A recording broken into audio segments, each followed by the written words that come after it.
오늘은 다시 쓰는 좀 어렵죠. 까르페 디엠입니다. 까르페 디엠. 따라해보세요. 까르페 디엠. 자, 라틴어 하나 배운 겁니다. 까르페 디엠. 예, 까르페 디엠. 라틴어인데요. 뜻이 뭐냐면 현재 이 순간을 잡아라. 이 순간을 충실하라. 이 순간에 충실하라. 이런 말이에요. 까르페 디엠. 이 말이 어디에서 처음 나왔냐면 기원전 1세기의 사람인 호라티우스라고 하는 로마의 유명한 시인이 한 19에서 따온 말입니다. 라틴어 한번 보여주시죠. 벌써 나왔네요. 까르페 디엠, 꾸암 미니멈 크레둘라 포스테로. 예, 이런 말이에요. 까르페 디엠, 꾸암 미니멈 크레둘라 포스테로. 예. 예, 고맙습니다. 말씀 여기서 마쳐야겠습니다. 반응 좋을 때 딱 끝내는. 예, 뜻이 이런 거예요. 현재를 잡아라. 가급적 내일이란 말은 최소한만 믿어라. 그러니까 내일은 확실하지 않은 날이니 오늘에 충실해라. 오늘을 꽉 붙잡아라. 오늘을 즐겨라. 이런 얘기예요. 예, 되게 좋은 말처럼 들리죠? 이 호라티우스는 아까 말한 대로 기원전 1세기 사람인데 호라티우스가 에피쿠로스 학파에 속한 사람입니다. 에피쿠로스 학파. 좀 우리 학생들은 예전에 공부하면서 했는지 모르겠는데 기원전 1세기에 가장 대표적인 두 개의 학파가 있었는데요. 에피쿠로스 학파, 그 다음에 스토아 학파, 이렇게 두 개의 학파가 있었거든요. 에피쿠로스 학파는 쾌락주의, 그 다음에 스토아 학파는 금욕주의. 개념이 이런 거예요. 에피쿠로스의 이 쾌락주의는 내일을 알 수 없으니 오늘을 너가 원하는 대로 살아라. 그게 행복이지 뭐 다른 게 있냐. 그게 최고선이라는 거예요. 이게 쾌락주의고요. 금욕주의는 뭐냐? 그렇지 않다. 오늘도 금욕 절제하고 예 그래야 된다. 이제 이 두 개 학파가 대표적인 학파인데 호라티우스는 에피쿠로스 학파에 속한 사람이에요. 그러니까 그가 지금 말한 까르페 디엠 이거는 어디서 나온 말이냐면 이 쾌락주의에서 나온 말인 거죠.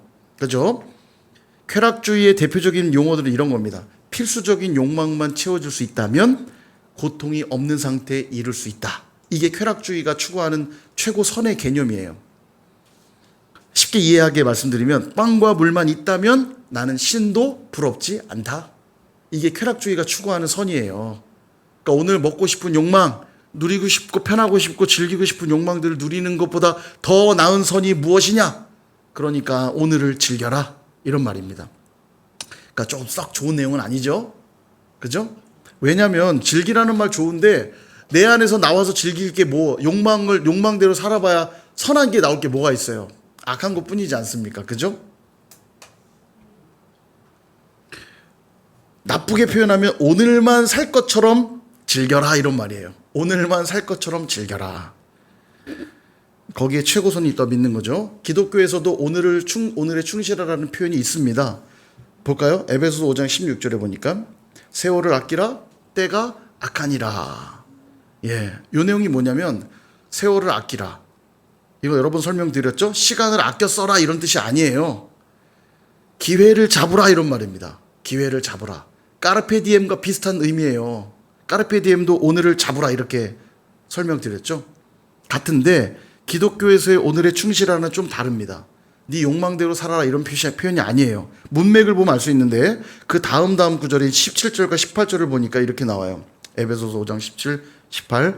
그러므로 세월을 아끼라 때가 악하니라. 그러므로 어리석은 자 되지 말고 오직 주의 뜻이 무엇인가 이해하라. 주의 뜻을 이해해야만 세월을 아낄 수 있다는 말이죠. 그죠? 그러므로 술 취하지 말고 이는 방탕한 것이니 성령의 충만함을 받아야 된다. 다시 정리하면 성령의 충만함을 받아야만 주의 뜻이 무엇인지 이해할 수 있게 되고 주의 뜻을 이해한 자만 오늘 내게 주어진 시간을 바르게 잡을 수 있다. 예, 이런 의미예요. 그러니까 오히려 성경에서의 오늘의 충실하라는 요구는 막 즐겨라라는 요구가 아니라 절제하고 인내하라라는 요구가 훨씬 더 많은 거죠. 주님의 뜻을 이루려면 오늘 내 것들을 절제해야 기회를 잡는 거 아닙니까? 내가 놀 거 다 놀고 먹을 거 다 먹고 할 거 다 하면서 어떻게 주님의 뜻을 행해요. 그죠? 근데 주님의 뜻을 행하려니까 오늘도 내가 누리고 싶은 거 조금 절제하고 오늘도 아직도 기다려야 될 것들을 인내하면서 할 수밖에 없는 거죠. 그죠? 오늘 잘 들으셔야 돼요. 어려울 수도 있지만 재밌을 수도 있어요. 잘 따라오셔야 됩니다. 그러니까 쾌락을 즐기라는 말하고는 달라요. 근데 오늘날 우리가 살아가는 시대사조가 뭐냐면 포스트 모더니즘입니다. 포스트 모더니즘. 후기 근대주의 이런 말인데 포스트 모더니즘의 특징이 뭐냐? 개인의 감정과 사상을 중시 여기고 다양성을 강조하는 거예요. 그러다 보니까 기존 권위를 부정하는 탈권위주의가 나타납니다. 그러니까 기존에 우리가 당연하게 여겼던 예를 들어 야 동성애는 그거는 진짜 아니지. 신앙과 상관없이 동성애를 옳지 않게 여기는 게 일반적인 문화였잖아요. 그죠? 그게 기존 전통 사상인데 포스트 모더니즘이 오니까 야 지가 좋으면 그럴 수도 있는 거지. 니들이 뭔데 틀렸다고 말하는 거야. 동성애? 네가 원하면 원하는 대로 살아. 라고 말하는 시대가 포스트 모더니즘이라고요. 역사 속에 동성애는 늘 있어 왔거든요. 근데 단 한 번도 동성애를 당당히 여겼던 문화는 없어요. 동성애를 뭔가 좀 부끄럽고 잘못된 죄악시 여기는 문화가 있었어요. 여직. 그 기존 전통 흐름이잖아요. 근데 요즘 어떻습니까? 빨가벗고 저기 퀴어 축제 하잖아요. 나 동성애자라고 자랑스럽게. 맞죠? 그리고 최근에는 판결도 났죠. 그 동성 부부 여러 가지 이제 재판에서 사실혼 관계를 인정하는 그런 판례들이 지금 자꾸 나오고 있습니다. 사회적으로 이런 것들이 자꾸 용인되는 문화로 가고 있어요. 이게 포스트 모더니즘의 특징이에요. 아, 그가 좋대는데 니들이 뭔데 그 틀렸다고 자꾸 얘기하냐는 거죠. 너도 진리고 나도 진리니까 이 땅엔 진리가 많아지는 거겠죠? 맞아요? 너도 진리고 나도 진리니까 이 땅에 진리가 많아지는 거예요? 아니에요. 진리가 전혀 없는 상태가 돼버리는 거예요. 어느 누구도 뭐가 진리라고 말할 수 없어요. 너는 네가 답이고 나는 내가 답이니까. 홍수가 나면 물이 많아지니까 아 먹을 물 많아 좋다 이럽니까? 홍수가 나면 제일 귀해지는 게 물이에요. 사실은. 물이 다 혼탁하게 만들어버리기 때문에 실제로 마실 물이 없어진단 말이에요. 똑같아요. 너도 진리고 나도 진리니까 강요하지 마. 너는 네 마음대로 살아. 난 내 마음대로 살 거니까. 그러다 보니까 복음이 진리가 없는 시대가 돼버렸어요. 진리를 강요하면 아 너나 믿어. 왜 강요해? 너나 믿어. 이렇게 된단 말이죠. 근데 무서운 건 뭐냐면 이런 시대 사조 속에 살다 보니까 교회 안에까지 이런 게 흘러 들어온단 말이죠. 교회는 복음이 명확하죠. 진리가 명확하잖아요. 그죠? 그런데도 복음의 색채가 점점 희미해져 가는 걸 느끼게 됩니다. 죄인이라고 자꾸 지적하면 싫어해요. 아, 왜 자꾸 죄인이라고 지적하고. 나 열심히 사는데. 오전에도 말씀드렸죠. 복음을 설명해야 되는데 복음을 명쾌하게 설명하는 거 싫어해요. 그러다 보니까 교회가 자꾸 뭘 시도하냐면 인문학적 요소를 자꾸 가미해서 복음을 살짝 희석시킵니다.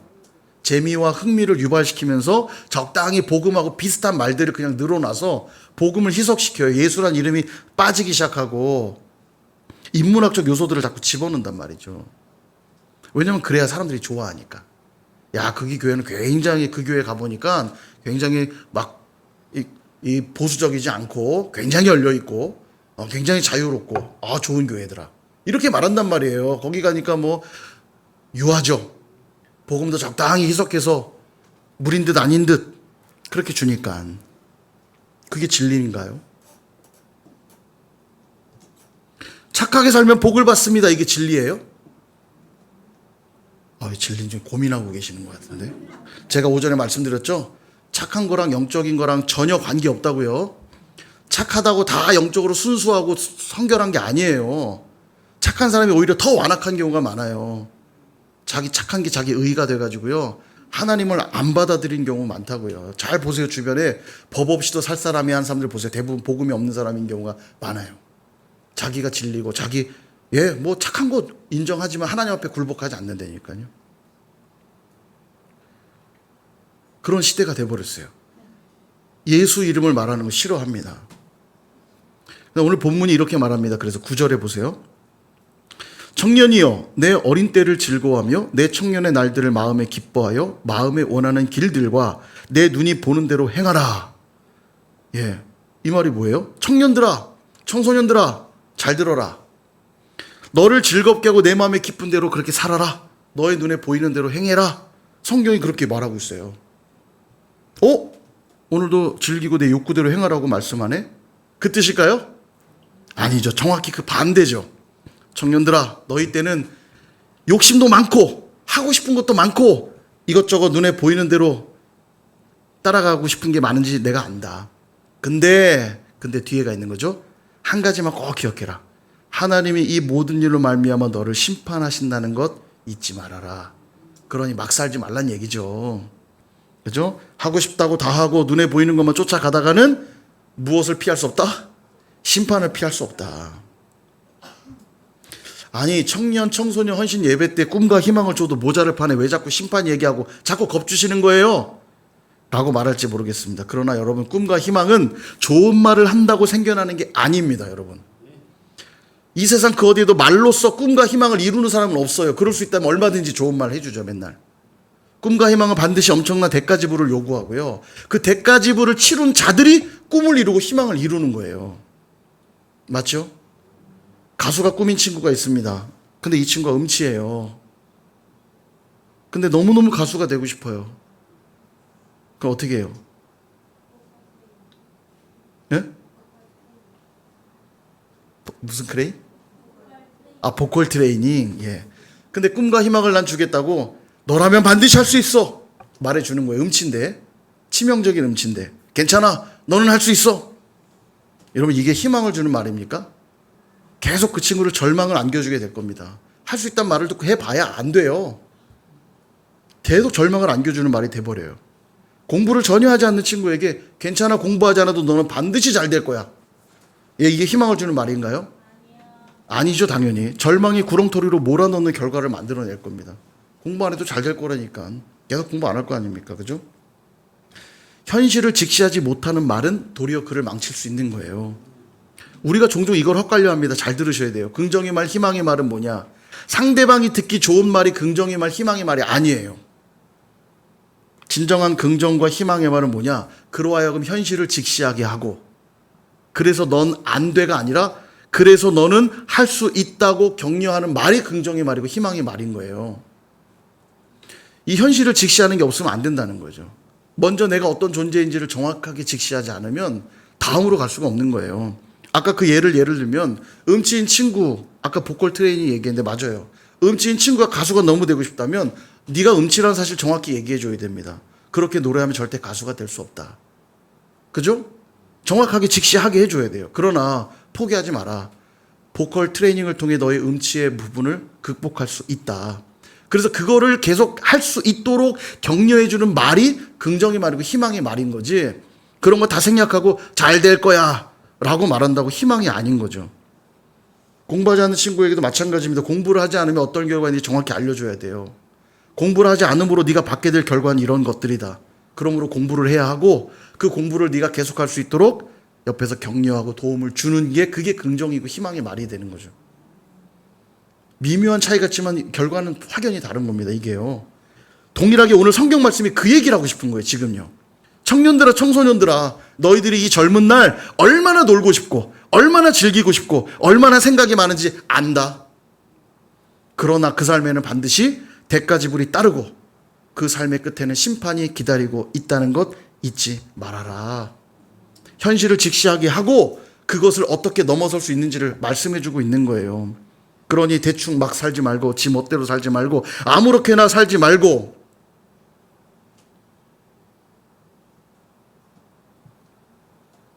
어떻게 살아야 돼요? 욕심에 이끌려서 네 마음에 땡기는 대로 눈에 보이는 대로 살면 안 되고, 그것은 결국 죄 가운데 행할 수밖에 없고 심판 가운데 갈 수밖에 없다는 얘기를 하고 싶은 거예요.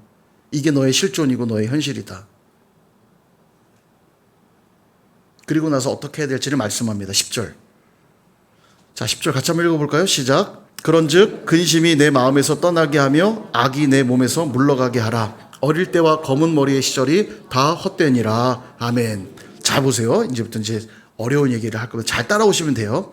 네 안에 있는 그 악한 것들, 죄에 관한 것들을 떠나게 하래요. 이게 해결책이에요. 네 안에 있는 악한 것들, 죄에 같은 것들을 떠나게 하래요. 자, 악한 것들, 죄에 관한 것들은 보이는 겁니까? 안 보이는 겁니까? 안 보이는 거죠? 그죠? 보이시는 분 있으면 돌봐드려야 돼요, 그분들.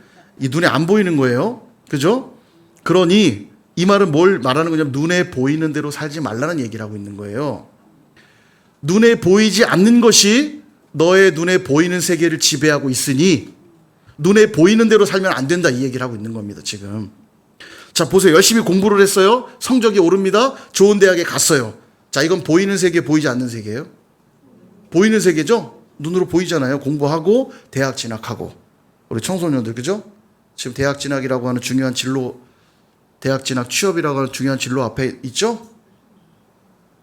이게 눈에 보이는 세계예요. 근데 왜 그럼 공부를 해야 되고 왜 대학에 진학을 해야 되는지는 보이지 않는 세계의 영역입니다. 맞죠? 보이는 세계는 보이지 않는 세계의 영향을 받는 거예요. 자, 요걸 잘 정리하셔야 됩니다. 회사에 취업을 해요. 열심히 사업을 해서 돈을 벌어요. 자, 이건 보이는 세계죠. 예, 눈에 보이는 겁니다. 근데 왜 돈을 벌어야 하고 번 돈을 어떤 목적에 사용해야 하는가는 보이지 않는 세계의 영역이에요. 보이지 않는 세계가 보이는 세계를 지배하는 겁니다. 사랑하는 사람을 만나 결혼을 하려고 해요. 자, 이건 보이는 세계예요. 결혼식을 하고. 그죠? 근데 왜 내가 결혼해야 하고 어떤 가정을 이룰 것인가는 보이지 않는 세계입니다. 그러니까 보이지 않는 세계가 보이는 세계를 지배하는 거예요. 자, 보이는 세계는 철저하게 보이지 않는 세계의 지배를 받고 있어요. 그런데 이때 보이지 않는 세계는 살피지는 않고 눈에 보이는 것만 쫓아서 산다면 그에게서 나오는 건 악한 것과 죄된 것들 뿐이다. 이 얘기를 지금 전도서는 우리에게 하고 있는 겁니다. 다시 말하면 너희 마음속에 있는 그 정욕과 욕심을 제거하지 않으면 보이는 삶이 너를 지배하게 될 것이다. 이 얘기를 하는 거예요. 그 정욕과 욕심이 너의 보이는 삶 전부를 지배해버리게 될 것이다. 그러니 나오는 건 죄밖에 없죠. 너희들이 그렇게 산다면 너희의 어릴 때와 검은 머리의 시절이 다 헛될 뿐이다. 젊음이 여러분 영원할 것 같죠? 우리 청소년, 청년들 어때요? 빨리 어른이 되고 싶고, 그죠? 근데 우리 딱 한 줄만 넘어오면 여기 어르신들이 있잖아요. 어르신들 어떠세요? 금방이다. 이런 말 하고 싶죠? 너희들 금방이다. 인생 한 방에 훅 간다. 이런 얘기 해주고 싶지 않으세요? 이게 그 내용이라고요. 너희들의 어릴 때와 검은 머리의 시절이 다 헛되니라. 눈에 보이는 대로 살았더니. 젊은 날의 시간들 진짜 인생 무상이더라. 여러분 헛된 인생이 되고 싶으십니까? 그럼 간단해요. 보이는 것만 쫓으면서 살면 됩니다. 좋은 대학이나 가고 돈 많이 벌고 좋은 차 타고 넓은 집 살면 그만이에요. 왜 그래야 하는가에 아무런 관심 없이 그저 눈에 보이는 것만 쫓아 살면은 헛된 인생이 됩니다. 쉽죠? 근데 그렇게 살면 될까요? 안 될까요? 안 되죠. 그런 삶에 남는 거라고는 딱 하나 있어요. 후회와 아쉬움. 후회와 아쉬움 정도면 다행이죠. 심판대 앞에서 그가 받게 될 건 심판밖에 없어요. 그때 후회하는 건 아무 소용이 없다고요. 뭐뭐 할 걸 소용없어요. 껄은. 고린도후서 4장 18절에 이렇게 말합니다. 우리가 주목하는 것은 보이는 것이 아니요 보이지 않는 것이니 보이는 건 잠깐이요 보이지 않는 것은 영원함이라. 아멘. 신앙생활은 이 보이지 않는 세계, 그 영원한 세계에 마음을 두는 행위예요. 보이지 않는 세계가 보이는 세계를 지배한다는 걸 알기 때문에 오늘도 눈에 보이는 대로 살지 않고 보이지는 않지만 오늘 내게 허락된 그 보이지 않는 세계에 마음을 두고 살아가는 거라고요. 그러니 눈에 보이는 세상은 이렇게밖에 말 못해요. 오늘을 즐기라. 까르페 디엠 이 말밖에 할 수가 없어요. 내일은 나도 모르니까 오늘 주어진 시간이나 실컷 즐겨라. 네 마음에 원하고 욕구 땡기는 대로 살아라. 그 말밖에 할 수가 없어요. 세상은요. 보이지 않는 세계의 내용을 모르니까. 그러나 눈에 보이지 않는 하나님 나라를 소유하는 우리는 그럴 수 없다고요. 오늘을 절제하고 인내하면서 그 영원한 나라를 소유하기 위해 살아가는 것입니다. 자, 그럼 그 삶은 어떤 삶이냐? 디모데후서 2장 21절과 22절에 이렇게 말하죠. 같이 한번 읽어볼까요? 시작. 그러므로 누구든지 이런 것에서 자기를 깨끗하게 하면 귀히 쓰는 그릇이 되어 거룩하고 주인의 쓰심에 합당하며 모든 선한 일에 준비함이 되리라. 또한 너는 청년의 정욕을 피하고 주를 깨끗한 마음으로 부르는 자들과 함께 의와 믿음과 사랑과 화평을 따르라. 아멘. 여기 잘 보면 두 가지를 요구하고 있어요. 하나는 누구냐면 주를 깨끗한 마음으로 부르는 자들과, 이거는 이제 믿음의 공동체라고 말할 수 있죠. 믿음의 공동체와 믿음의 지체들과 함께 뭐 하냐? 의와 믿음과 사랑과 화평을 따라라. 눈에 보이는 거예요? 안 보이는 거예요? 안 보이는 것들이죠. 눈에 보이진 않지만 이것이 하나님 나라의 가치라는 거 알고 그것들을 추구하며 살 때 하나님은 그들을 깨끗하게 하실 것이요 주인의 쓰심에 합당한 자들로 들어 쓰신다는 거예요. 여러분, 말씀을 정리합니다. 예, 금방 끝나나 했는데 이 말씀 정리가 꽤 길어요. 그러나 집중하셔야 됩니다. 예. 성경에 보면 처음 사랑을 회복하라 말씀 있죠. 그죠? 그리고 우리가 많이 하는 말, 초심을 잃지 마라. 이런 말 많이 하죠. 근데 살면서 보니까 처음 사랑을 회복하는 거 쉽지 않고요. 초심을 잃지 않는 거 이거 어렵더라고요. 여러분 되던가요? 저는 안 되더라고요, 이게요. 왜 안 되냐? 그때는 몰랐던 걸 이후에 너무 많이 알아버렸어요. 너무 많이 알아버렸고 어떤 면에서는 너무 많이 그때랑 다르게 성장해 버렸어요. 처음 마음을 가질 수가 없더라고요. 아이들이 산타 할아버지의 존재를 모를 때 성탄절이 되면 그 기대함, 산타 할아버지에 대한 고마움 충만하죠. 근데 조금만 크면 어떻게 돼요? 성탄절과 산타의 느낌은 감소되는 정도가 아니라 배신감으로 충만하죠. 야, 완전 속았다 내가. 뭔가를 알아가고 성장한다는 건 처음 느낌을 그대로 가질 수 없다는 말과 같아요. 처음 느낌을 계속 그대로 가질 수가 없어요. 왜냐면 우리는 성장해 가니까, 더 알아가니까. 맞죠? 잘 따라오셔야 돼요. 중요한 얘기를 할 거예요. 맞죠? 자, 올해로 제가 결혼 17년 차입니다. 그리고 제가 아내를 처음 만나서 첫눈에 이렇게 좋은 호감을 갖고 좋은 감정을 가졌던 때까지 거슬러 가면 한 22년쯤 됐더라고요. 22년 정도 됐어요. 그 대상자가 여기 있어서 좀 그렇지만 처음 데이트 때 만났을 때 그 가슴 뭉클뭉클한 그 설레이는 감정은 저는 지금도 잊을 수가 없어요. 그래서 제가 말씀드렸잖아요. 8월 29일 되면 맨날 피자 먹고 그때 얘기한다고. 예. 22년째 그거 하고 있는 거예요, 제가요. 2002년도 8월 29일 날 만났거든요. 이제 곧 또 8월이 다가오니까 저 또 해야 돼요. 그때 그 설레이는 감정 잊을 수가 없거든요. 문제는 지금은 그 감정이 전혀 없다는 거예요. 노력을 해도 안 생겨요. 그때 그 설레임은 없어요. 미안합니다, 사모님. 없어요. 자, 그럼 제가 안 사랑하는 걸까요? 여전히 제게 소중하고 전 사랑해요. 그러나 20년이 넘도록 알고 지낸 관계 속에서 그때 당시엔 잘 몰랐기 때문에 가졌던 그 설레이는 감정을 지금도 그대로 갖고 있을 수는 없어요. 너무 많은 걸 알아버렸어요. 꼭 부정적인 의미는 아니어도 너무나 많은 것들이 이제 편안해졌고 많은 걸 알게 됐기 때문에 그때 가졌던 설레이는 감정이 지금까지 있다면 저는 돌봄을 받아야 되는 존재입니다. 정상이 아니에요. 물건을 샀어요. 물건이 너무너무 소중하고 귀해서 조심조심 사용하고 관리를 잘했습니다. 아무리 그래도 20년 정도 사용했다면 처음 상태 그대로일 수 있을까요? 없을까요? 없어요. 때로는 20년 정도 생활한 흔적이 그 물건의 가치를 더 감나게 만드는 경우들도 있습니다. 골동품이 그런 거죠. 막 100년씩 되면 당장 갖다 버려 아니에요. 더 값어치가 올라가기도 해요. 맞죠? 처음 상태를 그대로 유지할 수 없어요. 자, 그렇다면 처음 사랑을 회복하란 말은 뭘까? 아이러니하게도 처음 사랑을 회복하라는 말은 마지막 사랑이 되게 하라는 뜻과 같습니다. 이게 또 무슨 소리인가? 제가 잘 따라오라고 하는 거예요. 지금 한순간 졸면 뭔 내용인지 몰라요. 집에 돌아가서 딴소리만 할 수도 있어요. 잘 따라오셔야 돼요. 이제 곧 끝나요. 새벽에 약속드린 대로 지금 드라마 얘기도 좀 해야 되기 때문에 잘 따라오셔야 돼요. 제가 여러분 안 졸면서 말씀 듣게 하려고 별 노력을 다 하죠. 예. 그러니까 말씀 잘 들어주세요. 자, 무슨 소린가? 처음 사랑을 한번 떠올려 보십시오. 왜 자꾸 처음 사랑으로 회복하라고 하냐면 처음 사랑의 특징이 뭘 것 같으세요? 순수함일 수 있겠죠. 자, 그런데 순수함이라고 한다면 온전한 특징은 아닙니다. 왜냐하면 20년씩 사용하면 처음 상태 그대로일 수 없으니까. 맞죠? 아무리 순수한 것도 시간 지나면 변질되잖아요. 그러니까 순수함이 처음 사랑의 특징은 아니에요. 온전한 그 특징은 아닙니다. 사용 안 하고 내버려둬도 아마 색이 변할걸요? 그죠? 그러니까 순수함은 아니에요. 변하게 돼 있어요. 순수함은 사라지게 돼 있어요. 처음 사랑의 특징은 뭐냐? 순수함보다도 마지막인 것처럼 사랑한다는 특징이 있어요. 처음 사랑은. 그래서 제가 아이러니하다고 말씀드린 거예요. 처음 사랑의 특징은 마지막인 것처럼 사랑한다는 특징이 있다고요.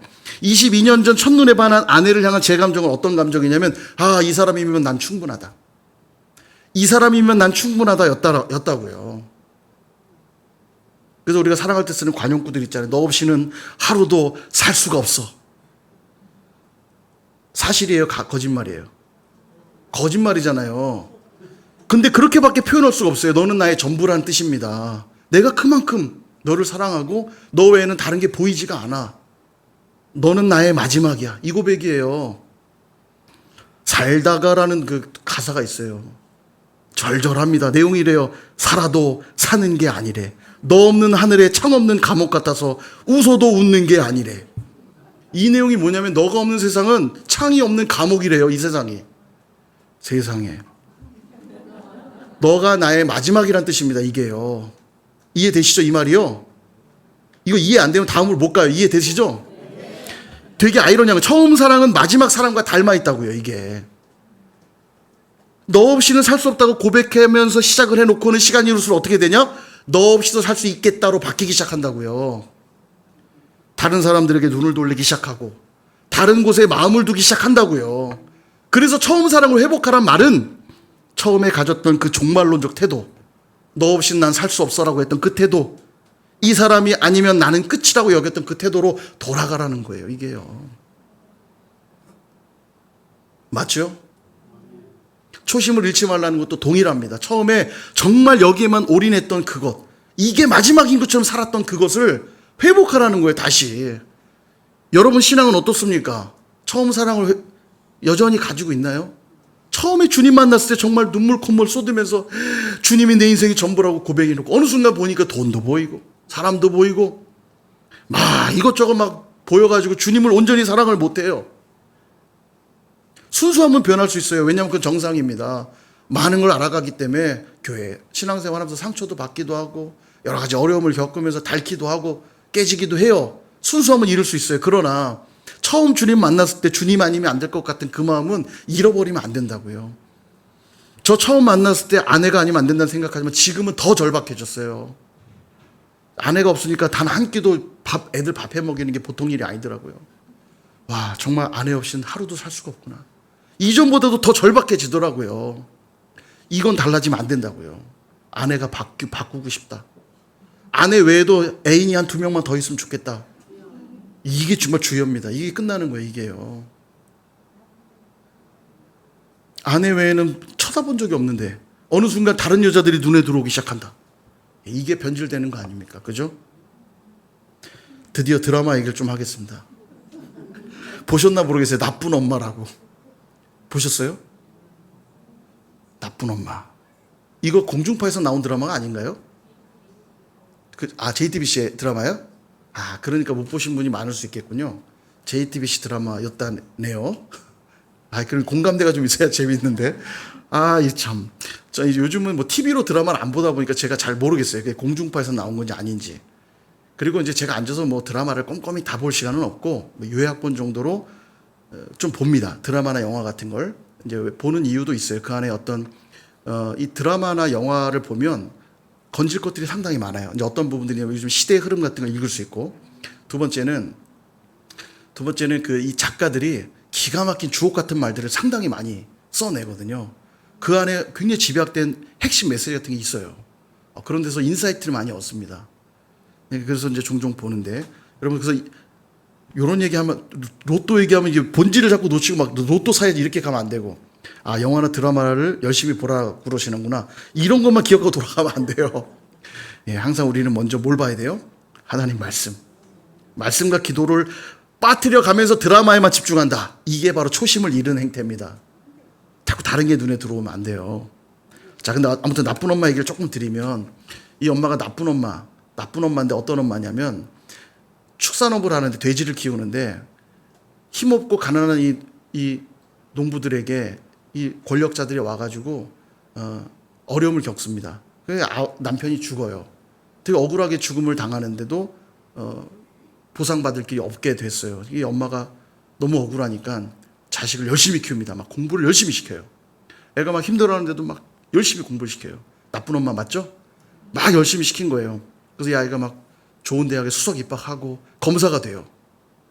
근데 이 아이는 너무 그 힘든 과거가 있고 또 왜 그래야 되는가 나중에 아버지의 죽음에 관계된 일들을 알게 되면서 복수를 꿈꿉니다. 열심히 복수를 꿈꾸면서 막 준비를 해 가다가 어느 날 그 나쁜 놈들의 계략에 의해 사고를 당하면서 장애인이 돼요. 너 봤구나. 하체가 마비되고 기억이 7살 때 기억으로 돌아가요. 기억 상실과 하체 마비가 와요. 그래서 휠체어를 타고 생활을 합니다. 그 어머니가 속상한 거죠. 내가 진짜 나쁜 엄마였구나. 그렇게 키웠더니 돌아온 결과가 이거 아니에요. 복수심으로 키워놨더니만 이 애가 그 복수에 불타다가 결국 이렇게 장애인이 돼서 돌아왔으니까 엄마 너무 재채를 해요. 근데 어느 날 몸이 안 좋아서 병원 갔더니만 말기암이에요. 말기암. 그러고 나니까 이 장애인 아들을 두고 떠날 수가 있어야죠. 그래서 또 나쁜 엄마가 되기로 마음먹습니다. 이 아이를 거를 수 있도록, 그리고 이 아이가 혼자 남아도 생활할 수 있도록 여러 가지 그 돼지 키우는 그 관리하는 거 이런 걸 계속 가르치고 이 아이를 걷게 만들려고 막 물에 막 빠뜨려요. 살아나오라고. 애가 살기 위해서 몸부림치다 보니까 뭐 운동이 되니까 나중에 걷기 시작합니다. 나쁜 엄마가 됐죠. 그리고 이제 점점 병은 깊어가고 이제 마지막 운명하는 순간이 이제 다가와요. 이제 떠날 때가 다가옵니다. 모든 것이 잘 해피엔딩되고 이 아이도 장애가 극복이 됐고 기억도 돌아와요. 드라마니까. 말씀보다 더 진지하게 듣고 계셔요 지금. 근데 아무튼